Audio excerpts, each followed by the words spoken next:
Hello and welcome to another quick video.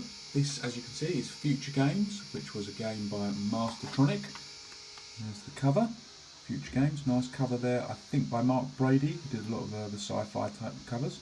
As you can hear, there's actually music coming out of the Spectrum.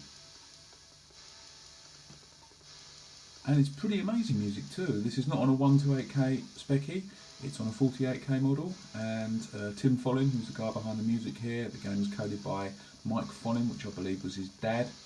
And yeah, managed to get some pretty good tunes out of the old Specky beeper, Tim.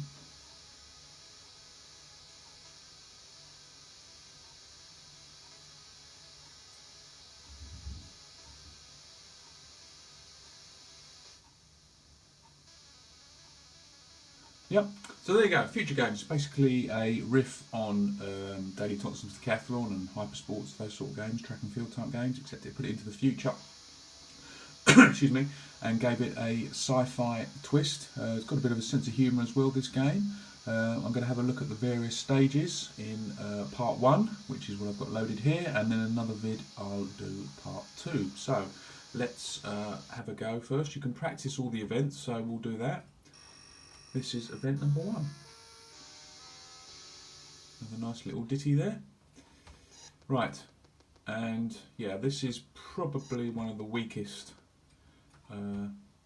parts of this game, I think. You can throw grenades to take out these guys. It looks like a tie or something. Bit of time is added on. You've got to get in between that time in order to qualify. You've got these kind of little grenades.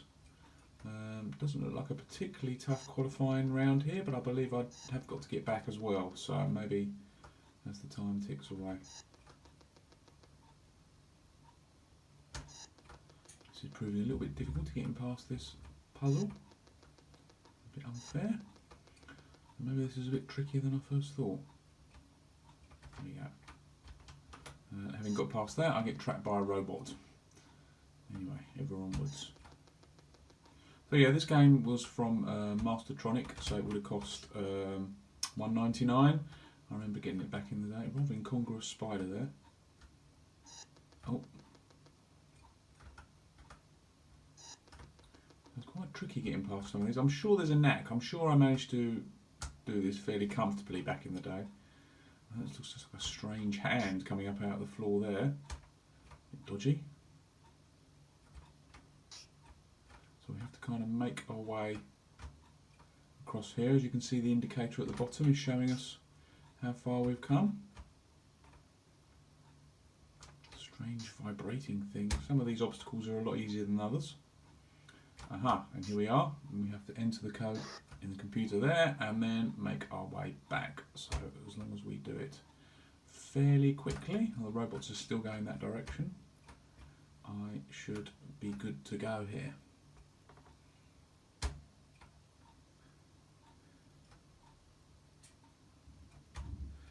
Mastertronic, by the time this was released in 1986, their reputation had improved a lot. A lot of their early games were pretty naff, but by the time Future Games came out, they produced a lot of really good stuff on the various formats. Oh, almost got past that one first time. Ah, this seems to be a bit trickier than all the others. Ah, got that one. Past the tie, and what that's supposed to be. And there we go, I've qualified quite comfortably in the end, despite having a couple of tricky parts. Now, in between, when you're actually playing the event itself, or the game itself, rather than practicing like I am here, this is the means that you transport yourself between each event. This is actually a fairly simplistic shooter, but it's good fun nonetheless. Your craft moves really nicely, you get attacked occasionally on the sides. I think some mines appear every now and then. Yep, there's one that which blow up.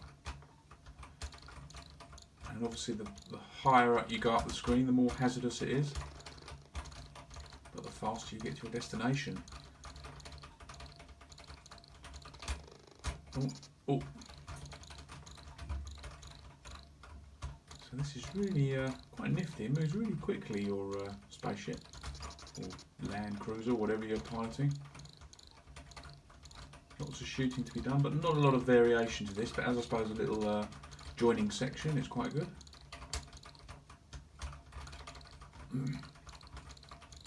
Excuse the chatter of the keys. So obviously on its own this wouldn't stand up, but as part of a multi-level game it's reasonably fun. And there we go. Docking. And then having done this bit, you then proceed on to the next level. Now this is one of my favourites from future games. Hairy Menoid Spheres. Basically you have to jump from sphere to sphere to avoid the asteroids incoming. It's quite a good game, this. There we go. But it is quite difficult to get stuck on it every now and then. What I've got to do is last for just over 7 seconds in order to qualify. Which doesn't seem like a lot, but it is.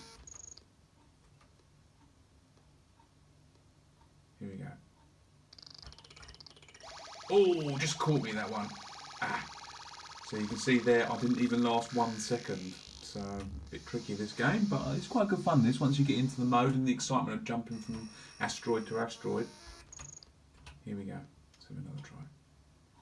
Doing last 7 seconds. Oh, I got done again. Oh, I keep making some wrong decisions here. We'll give it one more go, and then we'll have a look at the last one.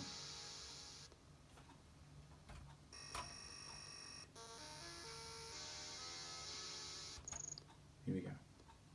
Come on, Graham.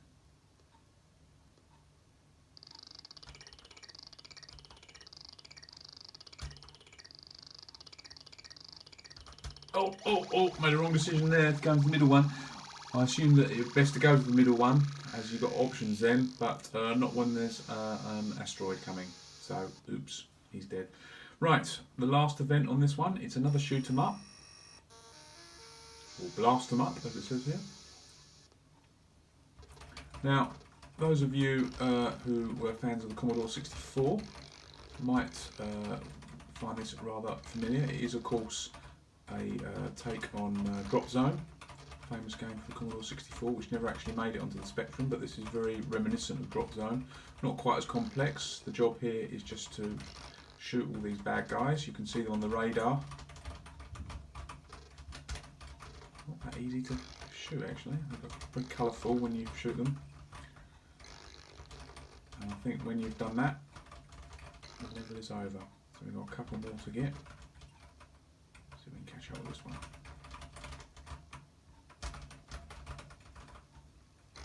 Got him.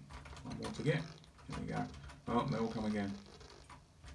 So the qualification is to score 8,520 points. I'm currently on, or is that the no, that's the time to last, sorry, 8,520, and I'm currently on just over 3,000. So this probably, as I was quite a big shoot 'em up fan, I probably got a certain amount of enjoyment from this back in 1986. Playing it today, it seems extremely limited. There's really no progression to it. It's just, or any variation. It's just shoot these bad guys. My guy doesn't even seem to have any energy, although I wonder if he does when you're not practicing. And once you've got them all, they just all respawn, and it looks like back to the start again until presumably you last 8,520 or you destroy a certain amount. I'm not actually sure, but it's reasonably fun. As I say, for $1.99 you've got quite a good collection of little mini games. There's of course 3 more I've got to try on the other side, including probably my favourite. So I remember loading up future games quite a lot and being quite pleased with my $1.99 investment. So there you go, there's Future Games Part 1. I'll upload Part 2 shortly. Thank you for watching.